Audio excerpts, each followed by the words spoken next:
Et salut les amis, j'espère que vous allez bien pour cette avant-dernière case du calendrier. Et aujourd'hui, je vais vous dévoiler mon planning de course du premier semestre 2023. Donc ça va être une vidéo vraiment très rapide. J'ai mon petit papier avec moi. Donc j'ai prévu 7 dossards du 1er janvier au 30 juin et les courses du second semestre, donc du 1er juillet au 31 décembre. Vous les connaîtrez, donc je les dévoilerai au 30 juin comme d'habitude. La saison démarre le 15 janvier avec le Noctirun Metz 10 km. Donc c'est un petit trail urbain de 10 km à Metz qui sera nocturne. Comme ça, on démarre la saison tout doucement, tranquillou. 2 semaines après, le 28 janvier, je serai sur la Red Knight 41. Alors si vous ne connaissez pas cette course, elle est un petit peu atypique dans son déroulement, mais je garde ces explications pour la vidéo le jour de l'événement. En tout cas, je suis très content d'y aller cette année parce que j'aurais aimé y aller l'an dernier et je n'avais pas pu. Et je vais retrouver les copains What the Run, donc je vais courir la course avec eux. Et tout un tas d'autres copains de la team Ruban Bleu, donc je suis trop content de tous les retrouver. On va passer une chouette soirée. Pareil, c'est une course nocturne. Le 26 février, j'aimerais retourner sur la Pierrefitte-Oise. Donc c'est une course de 13-15 km que j'ai déjà couru 2 fois et elle ne se situe pas très loin de chez moi, un petit village à côté. Et j'aimerais y retourner, mais je ne sais pas à l'heure actuelle si elle aura lieu puisque je trouve des dates sur internet, mais c'est les dates de report automatique. Et je ne trouve pas d'infos dessus, donc je ne sais pas si elle va avoir lieu. Si elle a lieu, j'y vais et j'aimerais tenter un beau chrono dessus. Si elle n'a pas lieu, bah tant pis, le dossard là, il sautera. Mais en même temps, ce n'est pas un objectif, donc si elle n'a pas lieu, bon, je serai un peu déçu parce que voilà, j'aurais aimé la faire, mais bon, ça ne serait pas très grave. Ensuite, le 18 mars, on se retrouvera sur l'Eco-Trail de Paris, le format 80 km avec 1500 mètres de dénivelé positif. Alors ouais, c'est pas du tout le genre de format de course que j'aime bien parce que c'est bourré de monde à craquer et c'est un format très roulant. C'est près de Paris et moi je déteste les grandes villes. Mais c'est quand même une course mythique avec l'arrivée dans la Tour Eiffel et rien que pour l'arrivée, bah, j'ai envie de la faire. Et puis comme c'est mythique, je pense que c'est quand même une course qui a à faire au moins une fois dans sa vie. En plus, pareil ici, je vais retrouver tous les copains de la team Ruban Bleu, donc ça me fait vraiment très plaisir d'y aller. La suite, le 15 avril, je vais sur l'Ultra Trail des Seigneurs, 107 km, 3900 mètres de dénivelé positif. Alors cette course, je l'avais prévue parmi les dossards de la saison 2020 et parmi les dossards de la saison 2021, mais à chaque fois elle avait été annulée à cause du Covid et en 2022 je ne l'avais pas prévue, pas parce que j'avais peur qu'elle soit annulée, parce qu'elle a bien eu lieu, mais tout simplement parce que je voulais faire une autre course. Donc cette année, enfin, je vais pouvoir découvrir les Vosgy Runners, l'Ultra Trail des Seigneurs, donc 107 km, 3900 mètres de dénivelé positif en Alsace, dans le Bas-Rhin, donc sur le massif nord des Vosges, et c'est un endroit des Vosges dans lequel je n'ai jamais trop couru, donc je suis vraiment content d'y aller cette année. On poursuit le 14 mai avec la course de cœur, la Sky Race des Mathésins, donc 25 km et demi, 1980 mètres de dénivelé positif et j'y vais pour battre mon RP, je kiffe trop cette course. Alors en 2021, j'avais fait 3h43, mais c'était 3 semaines après les 190 km de l'UTMJ, donc je n'avais pas totalement récupéré.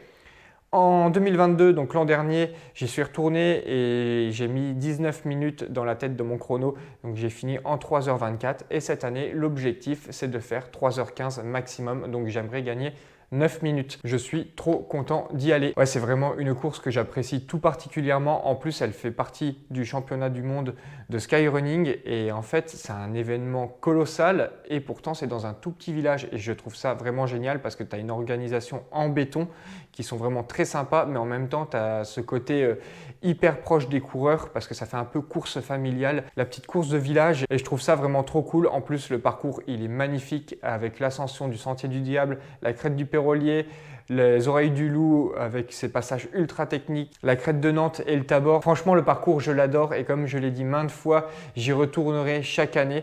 Là, ça va être ma 3e participation plus une fois en off. Et j'apprécie toujours autant de courir sur les sentiers là-bas. Elle fait vraiment partie de mes courses préférées. D'ailleurs, chaque année, j'aime bien changer de course pour pouvoir diversifier un petit peu les vidéos et puis pour pas me lasser. Et pourtant, cette course-là, j'y retourne chaque année et je m'en lasse pas du tout. Et j'y retournerai encore avec grand plaisir. Et le dernier dossard du premier semestre de la saison 2023, c'est le 29 juin. Je vais sur l'Ultramarin. Donc 175 km, 1450 mètres de dénivelé positif. Donc voilà, c'est un format très roulant, mais j'avais vraiment envie de faire cette course puisque les passages en bord d'océan sont vraiment magnifiques. Et d'ailleurs, je ne vous ai jamais fait de vidéo en bord de mer ou en bord d'océan. Donc ça sera une première. En plus, encore une fois, Je vais retrouver les copains de la team Ruban Bleu. On va être beaucoup à courir dessus. Donc une fois encore, je suis très content d'y aller pour ça, mais aussi parce que la course, elle me faisait quand même de l'œil. Elle reste mythique en France et je suis sûr que je vais me faire beaucoup plaisir dessus. Cette année, il y a un petit changement. Le parcours se fait dans l'autre sens. Bon, moi, ça ne va pas me changer grand-chose puisque c'est la première fois que je cours, donc je ne verrai pas la différence. Et comme la Sky Race des Mathésins, elle fait partie d'un dossard objectif sur ce premier semestre, j'aimerais faire la course en moins de 26 heures. Je ne sais pas si c'est possible, mais si je me réfère à mon chrono que j'ai fait sur le Grand Trail des Lacs et Châteaux en 2022, 170 bornes avec quasiment 6000 de dénivelé où je mets 29h40. Là, c'est une course ultra roulante avec très peu de dénivelé. Donc comme je vais courir beaucoup plus, je pense qu'il y a moyen de descendre en dessous de la barre des 26 heures et ça me ferait vraiment plaisir. Donc voilà, je veux la finir, c'est l'objectif numéro 1 forcément sur un ultra. Mais j'ai aussi ce petit côté chrono perso. Alors je ne joue pas la position ni le classement, ça je m'en moque. C'est vraiment un chrono perso et j'aimerais finir les 175 km du Grand Raid du Morbihan en moins de 26 heures. Donc on verra bien. En tout cas, c'est pour ça aussi que j'ai choisi l'Eco-Trail de Paris et l'Ultra Trail des Seigneurs qui sont des courses relativement roulantes aussi. Justement pour préparer cet ultramarin. Voilà les amis, comme je vous l'ai dit, c'était une vidéo assez courte pour vous présenter mon planning de courses du premier semestre de la saison 2023. J'espère que les courses sur lesquelles je vais aller vont vous plaire en vidéo. Peut-être qu'il y en a d'autres qui vont s'ajouter, des petites courses par-ci par-là si jamais c'est dans le coin ou que je reçois des invitations de courses. Donc il peut y avoir quelques courses qui se rajoutent au fur et à mesure, mais ça sera jamais des très grosses, ça sera pas de l'ultra qui va se rajouter. Donc voilà les amis, je vous dis donc à demain. Et oui, pour la dernière case du calendrier de l'Avent. Allez, ciao!